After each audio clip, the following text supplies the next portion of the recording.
Sousa et prit place à côté de sa mère.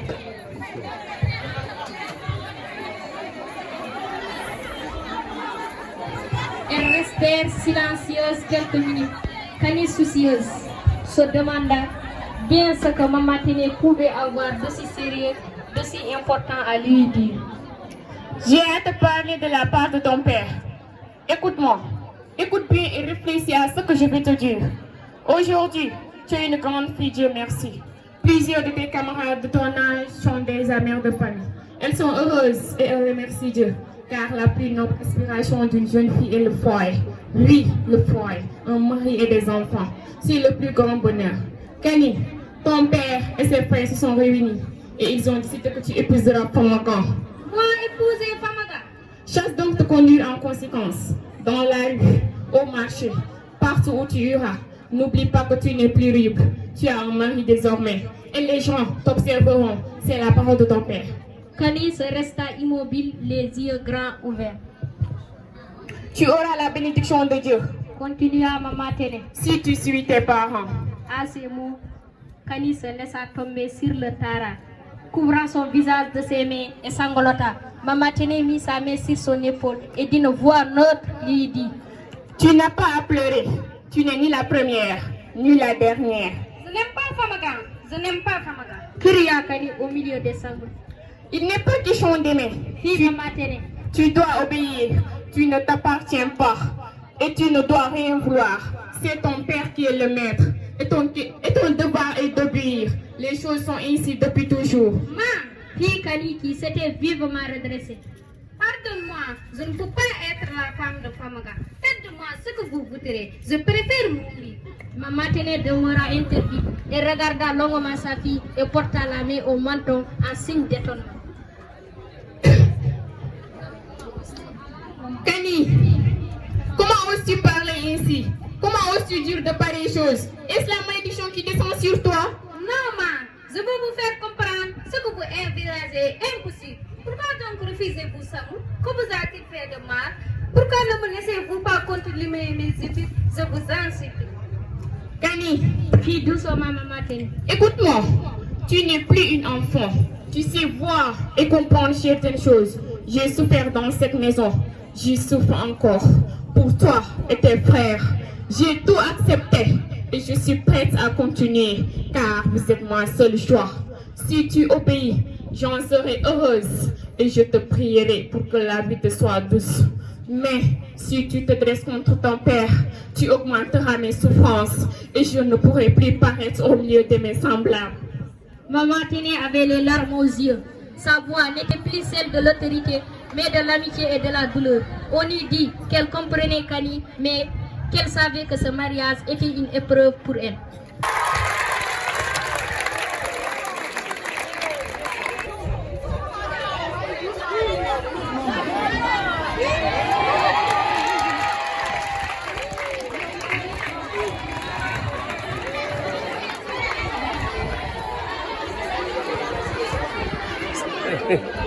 Public, veuillez vous lever pour accueillir les membres du tribunal.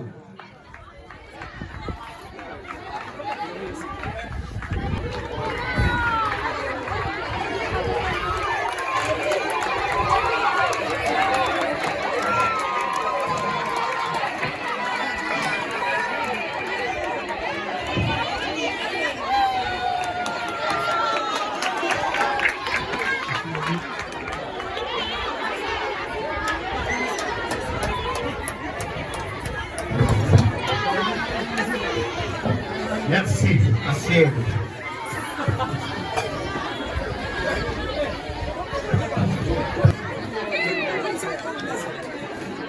Peuple athénien, nous voilà aujourd'hui réunis devant vous dans ce tribunal d'Athènes pour le procès de notre concitoyen Socrate qui est accusé par Mélétos, Anytos et Lycon.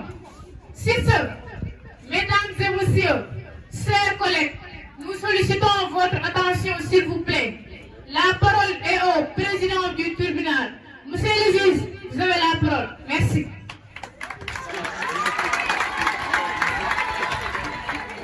Merci, Madame la juge.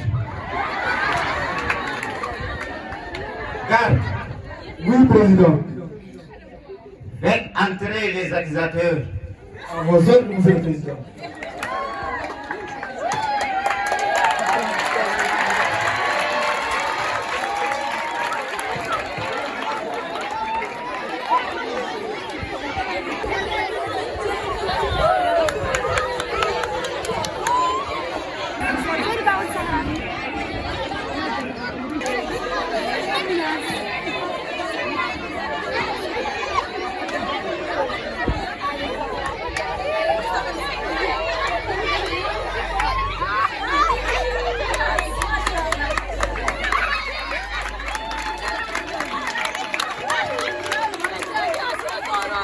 Prenez place.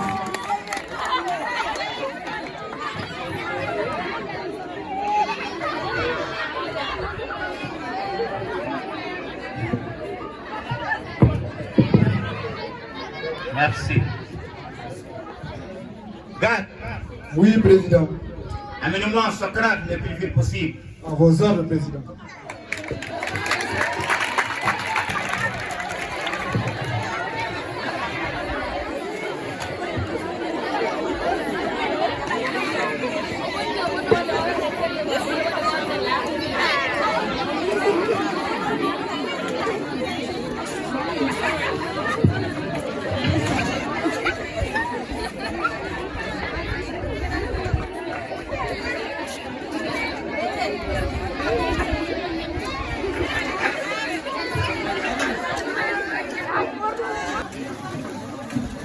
Merci, garde. Maintenant, je donne la parole à Madame la juge. Merci, Monsieur le Président du tribunal. Maintenant, je donne la parole aux premiers accusateurs, Mélotos. Merci beaucoup, les membres du tribunal.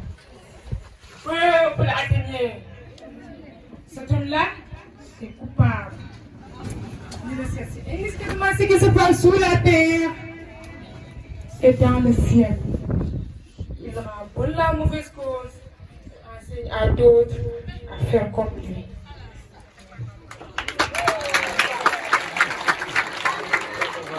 Peuple athénien, vous avez entendu les propos de Mélotos? Oui. Ah, dans ce cas, je donne la parole à Anitos.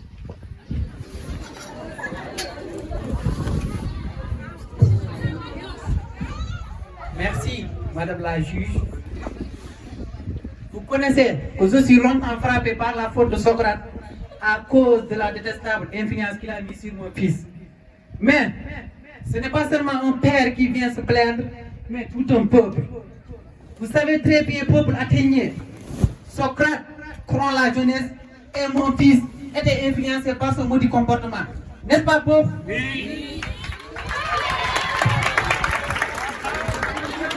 Merci. Maintenant, je donne la parole à Lugo.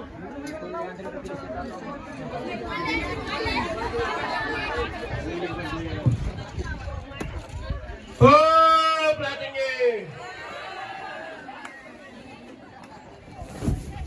Socrate ne respecte pas les divinités de notre cité. Il introduit de diverses divinités et corrompt la jeunesse. Athénien, Socrate est un habile orateur dont il faut s'en méfier. Il mérite la peine de mort, Athénien. Oui, la peine de mort. Je dis bien la peine de mort. Merci beaucoup. Sur ce, je redonne la parole à Monsieur le Président du tribunal. Merci, Madame la juge. Maintenant, la parole est à vous, Socrate.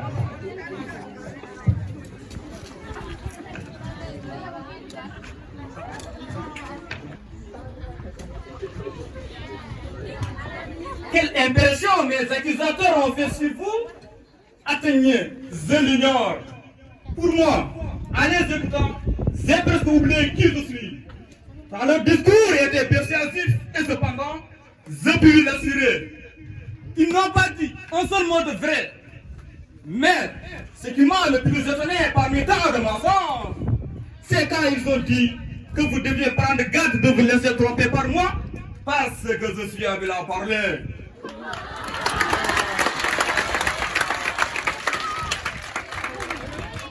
Qu'il n'est pas érudit à la pensée du démenti formel que je viens à l'instant le donner. Cela m'a paru de leur part le comble de l'impudence. À moins qu'il n'appelle habile à parler celui qui dit la vérité. Si c'est là ce qu'ils veulent dire, j'avoue que je suis orateur, mais non à leur manière. Quoi qu'il en soit, je vous répète qu'ils n'ont rien dit ou presque rien qui soit vrai. Moi, au contraire, je ne vous dirai que l'exacte vérité.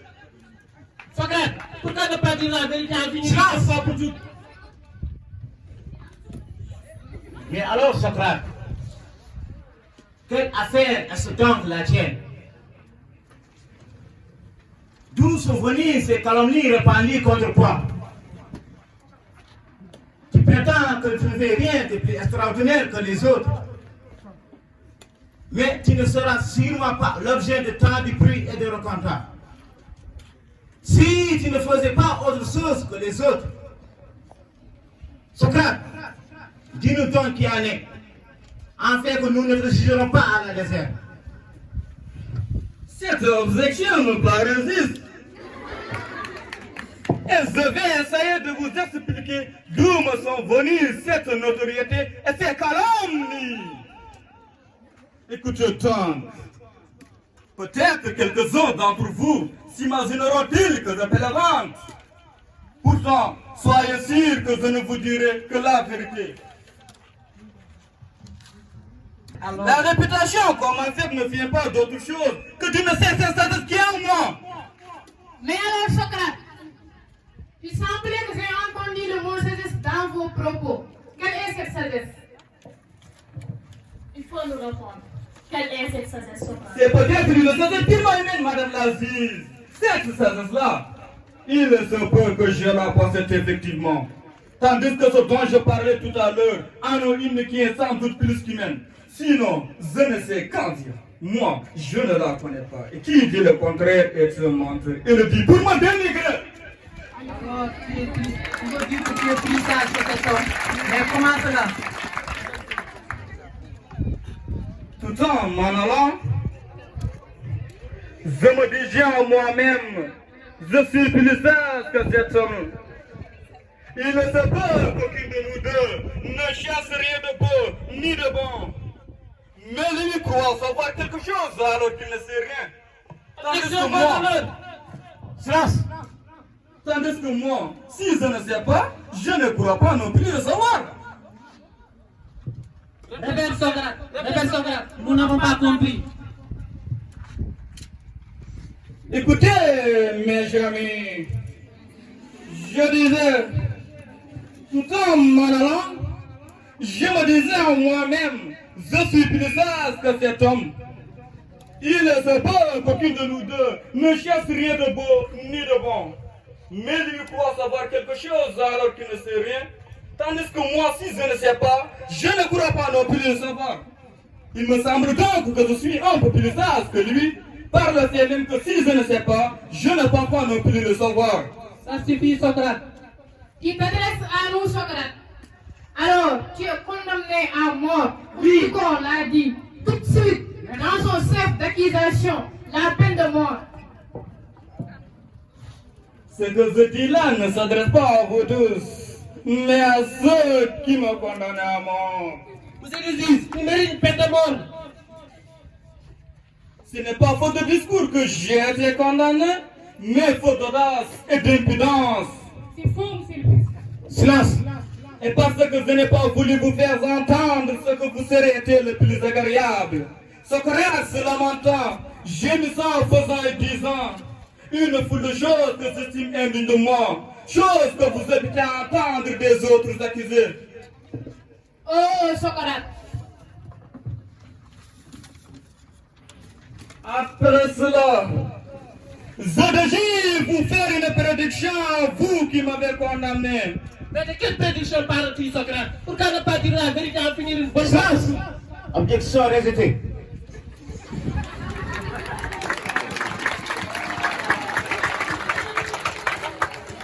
car je suis à présent au moment où les hommes lisent le mieux dans l'avenir, au moment de quitter la vie. Je vous paierai du temps à vous six qui me faites mourir, que vous aurez à subir aussitôt après ma mort, un châtiment beaucoup plus pénible par Zeus que celui que vous m'infligez en me tuant. Vous venez donc de me condamner dans l'espoir que vous serez quitte de rendre compte de votre vie? Oh, c'est tout le contraire qui vous arrivera, je vous l'assure. Un mort ne peut rien témoigner, Socrate.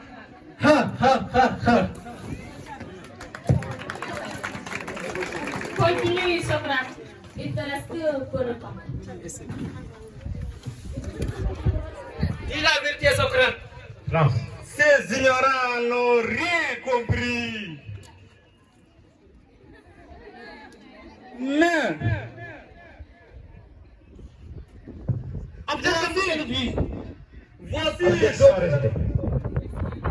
voici d'autres raisons d'espérer fermement que la mort est un bien. De deux choses. L'une, ou bien celui qui est mort est réduit au néanmoins et n'a plus ce qu'une conscience de rien. Ou bien, conformément à ce qui se dit, la mort est un changement, une transmigration de l'âme du lieu où nous sommes dans un autre lieu. Mais Socrate, de quelle mort nous parle-t-il? Si la mort est l'extinction de tout sentiment et ressemble à un de ces sommeils où l'on ne voit rien, même en sens, c'est un meilleur gain que de mourir. Si en effet, l'on devait choisir une de ces nuits et de ces jours où l'on a dormi sans même avoir un sens, pour la comparer aux autres jours et des autres nuits, et s'il fallait après examen dire combien l'on a vécu de jours et de nuits meilleurs et plus agréables que cette nuit-là, j'imagine que non seulement les simples particuliers, mais le grand roi lui-même prouverait qu'ils sont faciles à compter en comparaison des autres jours et des autres nuits. Si la mort est quelque chose de semblable, je suis chez moi que c'est un gain. Oh, monsieur le juge, pourquoi ne pas permettre la sentence à finir une bonne fois pour toutes? Si la mort est quelque chose de semblable, je suis chez moi que c'est un gain. Puisqu'alors, toute la suite des temps me paraît plus ainsi qu'une seule nuit. Alors, Socrate, qu'en est-il pour vous donc?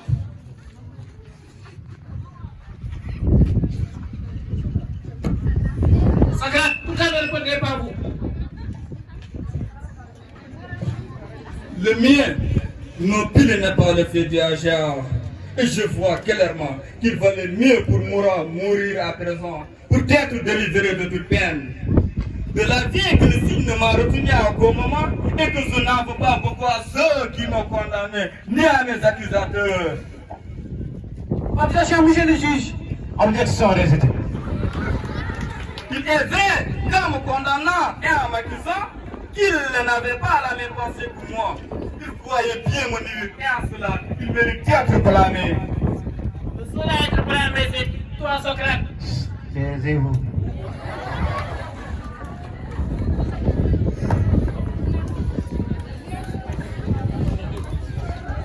Amenez ce type.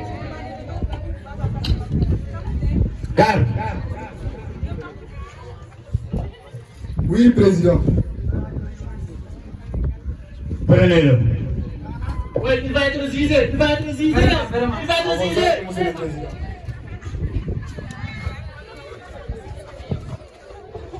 Tu vas périr, Socrate, tu vas périr. Tu mérites la peine de mort. Attendez, les gars. Laissez-lui parler. Laissez-lui parler. J'ai cependant une chose à leur demander. Quand mes fils seront grandis, atteignés, finissez-les à les tourmenter comme je vous tourmentez. Finissez-les à les tourmenter comme je vous tourmentez. Si vous le voyez rechercher les risques ou toute autre chose avant la vertu, et si c'est pour voir quelque chose quand ils sont sans mérite, faites-leur honte de vous faire honte comme de négliger leurs droits et de se croire à quelque chose quand ils sont sans mérite. Si vous avez fait cela, vous nous aurez tout traité, moi et mes fils. Monsieur le juge, prononcez la sentence maintenant. Silence. Mais voici l'heure de nous en aller. Moi pour mourir, vous pour vivre. Et de nous à la meilleure partage, nul ne le sait, excepté le Dieu.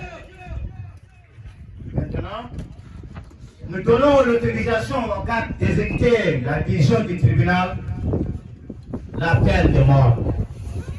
Merci, monsieur le juge. Je ne dois pas l'accorder. À vos ordres, Monsieur le Président. Merci, monsieur le juge.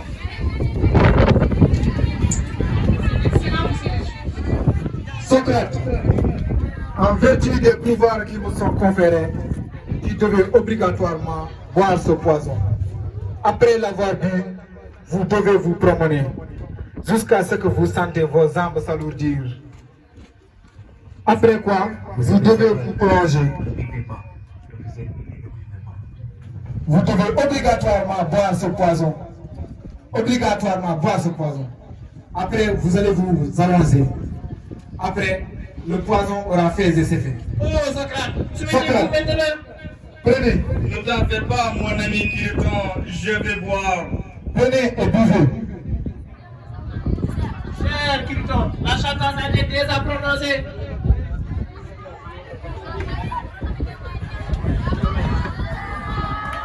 Maintenant, le poison va faire effet.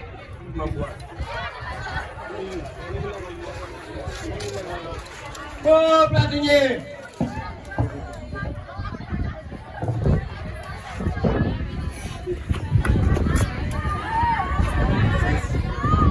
Je ne sens plus mes jambes. Mais mon ami Kirtan, n'oubliez pas d'honorer Dieu de la médecine.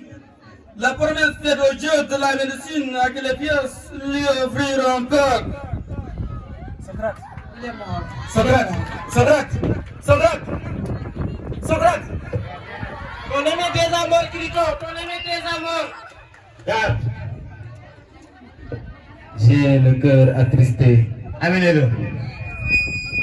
Vous avez À vos ordres, Monsieur le Président. Vous avez tué un homme qui ne prêchait que la vérité.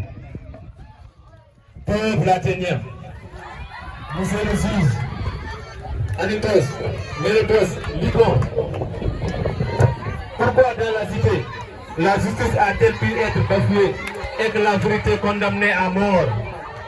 Moi, Kirton, l'ami de Socrate, je dis non à l'injustice, non à l'injustice. Maintenant, la science est levée.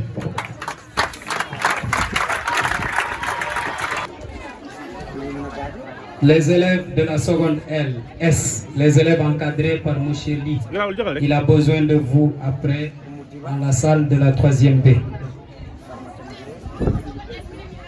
Nous appelons les élèves de la 5e A, Mariam Ndiaye, Mayala Dramé,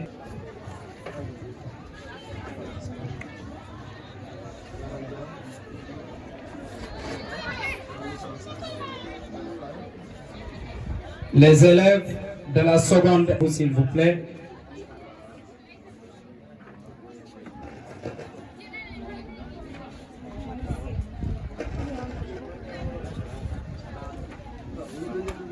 Voilà.